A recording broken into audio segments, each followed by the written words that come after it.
আমার প্রশ্ন, বিএনপিকে মানুষ আসলে কেন ভোট দিবে? বিএনপি কি করেছে এমন যে বিএনপিকে মানুষের ভোট দিতে হবে? আপনি যখন আমাকে এই প্রশ্নটি করলেন, আমি যদি পাল্টা প্রশ্ন করি, বিএনপিকে কেন ভোট দিবে না, আপনি তাহলে কি বলবেন? বিএনপিকে আসলে কেন ভোট দেওয়া উচিত হবে না? আমরা বিএনপির শাসনামল 2001 থেকে 2006 সাল যেটি দেখেছি, সেটি দেখেছি ঘুষ, দুর্নীতি, দুঃশাসন, অপশাসনের একটি মহোৎসব।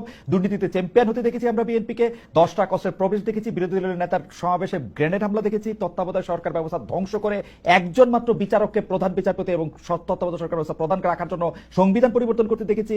10 বছর, আমি যদি এর পরে আসি, এই 15 বছরের ফেসিবাদী ব্যবস্থায় বিএনপি নিজেরা কনফিউজ ছিল, জনগণকে কনফিউজ করেছে। আমি 2018 সালের ইলেকশনটাই সময় নাই, শুধু চট করে একটু বলি, 2018 সালের নির্বাচনটার মধ্যে এই নির্বাচন আনুষ্ঠানিকভাবে বর্জন করা হয়ই নাই। সেই নির্বাচনে কারচুপি সম্পূর্ণভাবে নিশ্চিত হওয়ার পর বিএনপি তার সংসদ সদস্য 6 জন বা 5 জনকে শপথ নিতে পাঠিয়েছে এবং মহিলা সদস্য আসলে কোটাটাও নিয়েছে। তারেক সাহেবের কথা যদি বলি, আমরা দেখেছি তারেক সাহেব এই সময়ের মধ্যে সবচেয়ে ভালো ভালো কথাগুলি বলতেছেন, সে কথা সত্য, কিন্তু তার কথা যে কেউ শুনতেছেন না, সেটি হচ্ছে যে তারেক সাহেবের দলের লোকেরাই তার কথা শুনতেছে না। সেজন্য চাঁদাবাজির থেকে শুরু করে বিভিন্ন সন্ত্রাস, থানাঘেরাও এগুলি কিন্তু চলতেছে এবং তারেক সাহেবকে বারবার বলতে হচ্ছে এই নির্বাচন খুব কঠিন হবে এবং এই তৃণমূল কিন্তু আসলে বিএনপির কেন্দ্রীভূত না।